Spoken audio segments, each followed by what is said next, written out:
महाराष्ट्रात महायुतीचे 234 आमदार निवडून आलेत। एकट्या भाजपच्या आमदारांची संख्या 132-134 इतकी आहे। एक अतिशय मजबूत सरकार महाराष्ट्रात सत्तारूढ झाले। केंद्र सरकार देखील अतिशय स्थिर आहे। पंतप्रधान नरेंद्र मोदी आणि अमित शाह यांच्या नेतृत्वाखालील केंद्र सरकार निर्भेदपणे काम करते। एनडीएतील घटक पक्ष असलेले चंद्राबाबू नायडू असतील किंवा बिहारचे नितीश कुमार सत्तेमध्ये जो वाटा मिळाला आहे त्यामध्ये धन्यता मानून निमूटपणे सत्तेत सहभागी झालेत। असं असताना अवघे 10 आमदार आणि फक्त 8 खासदार असलेले शरद पवार भारतीय जनता पक्षाला का हवे आहेत?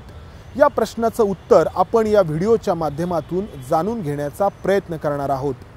महाराष्ट्राच्या विधानसभेचा निकाल लागल्यानंतर लागलीच शरद पवारांचे निवडून आलेले 8 खासदार या खासदारांपैकी अनेक जण फुटणार असल्याच्या बातम्या सुरू झाल्या। मात्र त्यानंतर पुढे हळूहळू या बातम्यांचं स्वरूप बदलत गेलं आणि शरद पवार आणि अजित पवार एकत्र येणार असल्याचं रूप या बातम्यांना प्राप्त झालं। शरद पवार आणि अजित पवार एकत्र येणार आहेत। शरद पवार त्यांचा पक्ष अजित पवारांच्या पक्षामध्ये विलीन करू शकतात किंवा शरद पवार थेट भारतीय जनता पक्षाला पाठिंबा देऊ शकतात। अशा एक ना अनेक स्वरूपाच्या बातम्या गेल्या काही दिवसांमध्ये आपण पाहतो आहोत आणि या बातम्यांच्या पाठीमागचं एक महत्त्वाचं कारण दिलं जातंय ते म्हणजे शरद पवारांच्या लोकसभेला निवडून आलेल्या 8 खासदारांची भारतीय जनता पक्षाला असलेली गरज। कारण भारतीय जनता पक्ष हा एकट्याच्या बळावरती सध्या केंद्रामध्ये सत्तेमध्ये नाही तर एनडीएच्या आधारे हा पक्ष केंद्रामध्ये सत्ता गाजवतो आहे। मात्र आपण आत्ता एनडीएतील घटक पक्षांची अवस्था पाहिली तर हे घटक पक्ष भारतीय जनता पक्षासोबत कोणतं बार्गेनिंग किंवा वाटाघाटी करण्याच्या मानसिकतेमध्ये नाहीत। जे एक कारण दिलं जातंय ते म्हणजे बिहारचे मुख्यमंत्री नितीश कुमार यांचं बिहारच्या निवडणुका पुढच्या काही दिवसांमध्ये येऊ घातलेल्या आहेत आणि त्यामध्ये नितीश कुमार यांचं महत्त्व कमी करण्यासाठी शरद पवार यांच्या 8 खासदारांची गरज लागू शकते असे एक कारण दिलं जात आहे। मात्र नितीश कुमार यांचं वय आणि आत्ता त्यांचं राजकारण ज्या अवस्थेला पोहोचलंय ते पाहता भारतीय जनता पक्षासोबत कोणती बार्गेनिंग पॉवर करण्यासाठी त्यांच्याकडे काही उरलंय अशी परिस्थिती नाही। अतिशय कमी आमदार निवडून आलेले असताना भारतीय जनता पक्षाच्या तुलनेत त्यांना मागील वेळी बिहारचं मुख्यमंत्रीपद मिळालं। मात्र यावेळी भारतीय जनता पक्ष त्यांना ही संधी देईल का हा प्रश्न आहे। मग असं असताना शरद पवार हे भारतीय जनता पक्षाला का हवे आहेत? खरं तर शरद पवार यांनी आपल्यासोबत यावं यासाठी 2014 पासून वेळोवेळी प्रयत्न करण्यात आलेले आहेत आणि हे प्रयत्न कसे केले गेले हे आपण सगळे जाणतो आहोत आणि या प्रयत्नांचा शेवटी परिणाम काय झाला हे देखील आपल्या समोर आहे। 2014ला 2019ला शरद पवार आणि त्यांच्यासोबत असलेले त्यावेळचे राष्ट्रवादी काँग्रेसचे नेते आणि भारतीय जनता पक्षाचे नेते यांच्यामध्ये अनेक बैठका झाल्या। मात्र शरद पवारांनी कधीही भारतीय जनता पक्षासोबत थेट जाणं स्वीकारलं नाही।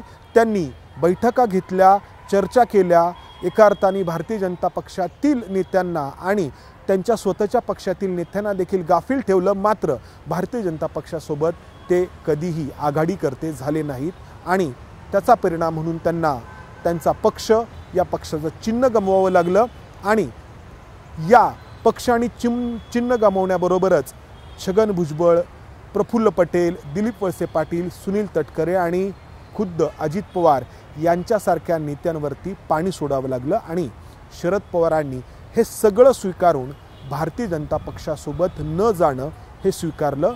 याचं कारण शरद पवारांकडून जे दिलं जातं आणि इतरही प्रादेशिक पक्षांकडून जे दिलं जातं ते म्हणजे भारतीय जनता पक्षासोबत आघाडी केलेले प्रादेशिक पक्ष पुढे हळूहळू आक्रसत जातात। काँग्रेसच्या सत्ता काळात ज्या प्रादेशिक पक्षांनी काँग्रेससोबत आघाडी केली ते पक्ष त्यावेळी सत्तेचा आधार घेऊन आपला पाया विस्तारत गेले आणि काँग्रेस आक्रसत गेली। भारतीय जनता पक्षाच्या सत्ता काळात नेमकं उलट पाहायला मिळतंय। भारतीय जनता पक्ष विस्तारतो आणि भारतीय जनता पक्षाचे मित्र पक्ष पुढे आक्रसत जातात आणि याचाच परिणाम म्हणून अकाली दल असेल, उद्धव ठाकरे असतील किंवा शरद पवार असतील यांनी भारतीय जनता पक्षासोबत जाणं टाळलं आणि त्याचमुळे त्यांचा स्वतःचा पक्ष फुटला, त्यांनी उभे केलेले रुजवलेले नेते त्यांना सोडून गेले।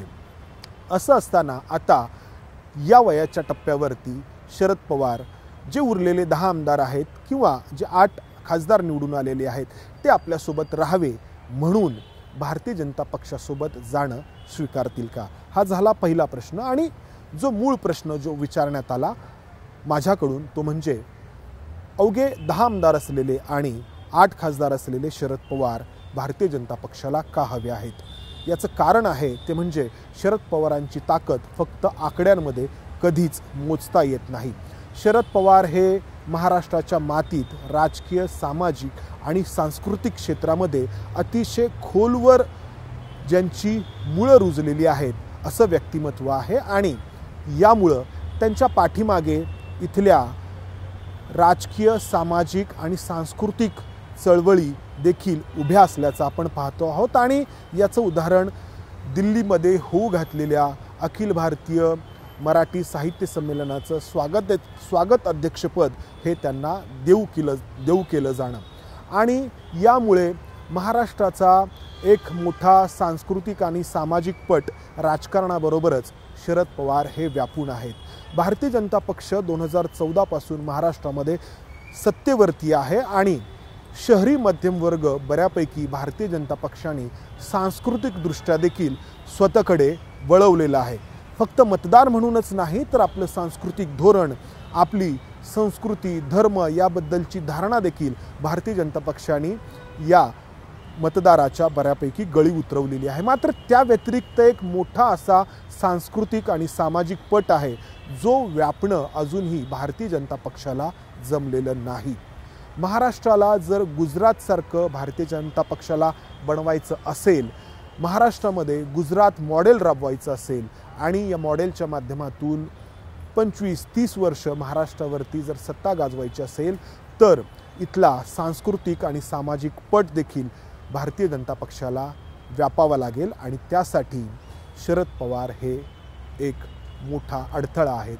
कारण शरद पवार यांच्या पाठीमागे सध्या अतिशय पाठीमागे पडलेल्या ज्या पुरोगामी चळवळी आहेत त्या अजूनही तग धरून आहेत किंवा तो त्यांचा प्रयत्न सुरू आहे।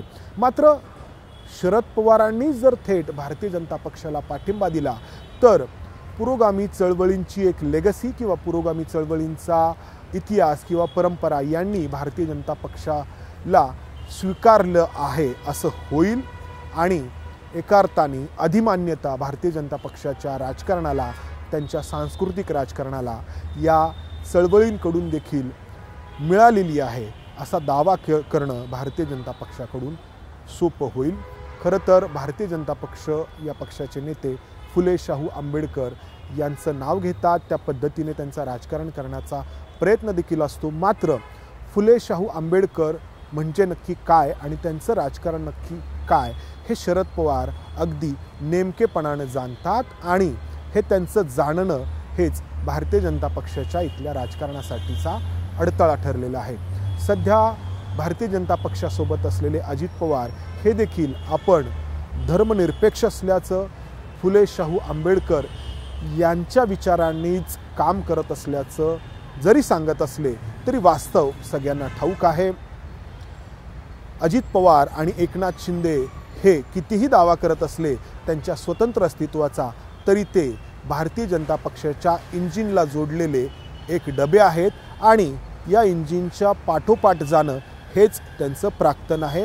भारतीय जनता पक्षाच्या सामाजिक सांस्कृतिक धोरणांना कोणता विरोध किंवा त्याबद्दल कोणतं स्वतःचं मत व्यक्त करू शकतील अशी अजित पवार आणि एकनाथ शिंदे यांची सध्याची परिस्थिती नाही आणि त्यामुळं राजकीयदृष्ट्या जरी भारतीय जनता पक्ष अतिशय मजबूत परिस्थितीमध्ये असला तरी इथला सांस्कृतिक आणि सामाजिक पट व्यापण्यासाठी शरद पवारांची गरज त्यांना वाटू शकते आणि म्हणूनच ज्यांच्याबद्दल गेल्या काही काळापासून संपले असं म्हटलं जातं आहे किंवा ज्यांचं राजकारण आता संपुष्टात आलं असं म्हटलं जातं आहे अशा शरद पवारांची गरज भारतीय जनता पक्षाला वाटते आहे आणि अजित पवारांच्या माध्यमातून शरद पवारांना आपल्या पाठीशी उभं करण्याचा भारतीय जनता पक्षाचा प्रयत्न आहे। त्यानंतर पुढचा प्रश्न आहे तो म्हणजे शरद पवार हे असं पाठीशी उभं राहणं स्वीकारतील का? 84 वर्षांचे शरद पवार हे आत्ता त्यांच्या राजकीय कारकिर्दीच्या अतिशय अवघड वळणावरती आहेत. आत्तापर्यंत शरद पवारांचे राजकीय पराभव अनेकदा झालेले आहेत.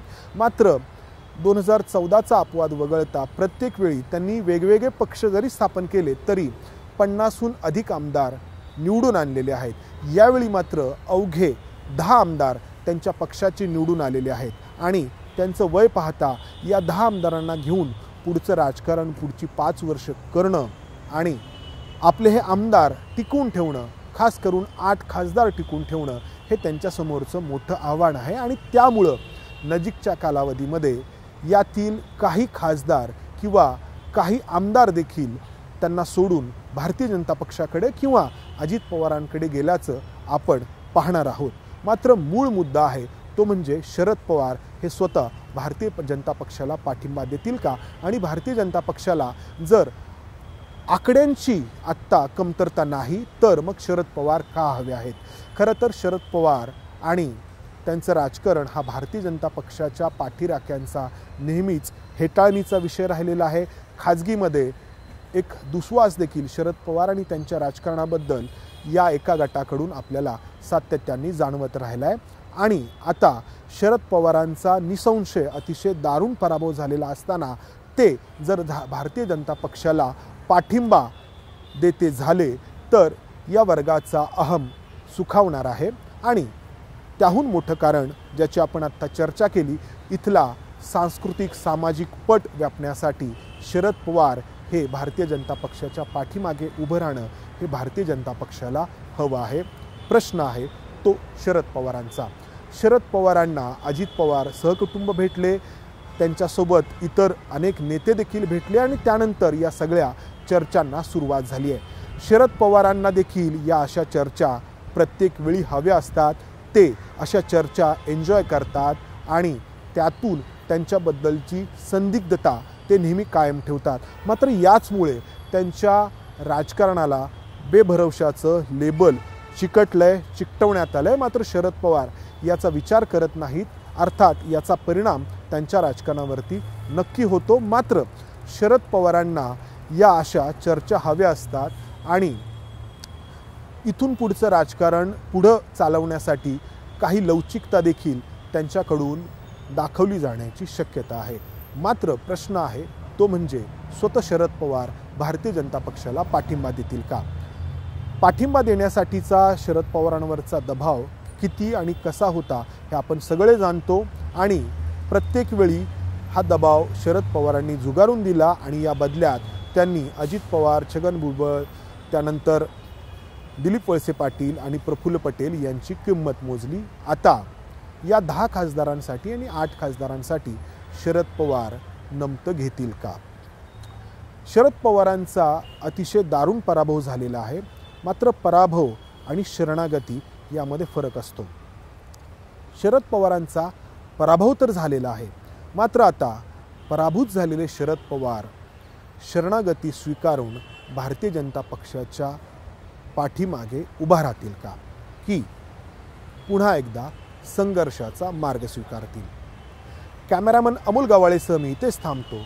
धन्यवाद. एबीपी माझा, उघडा डोळे बघा नीट.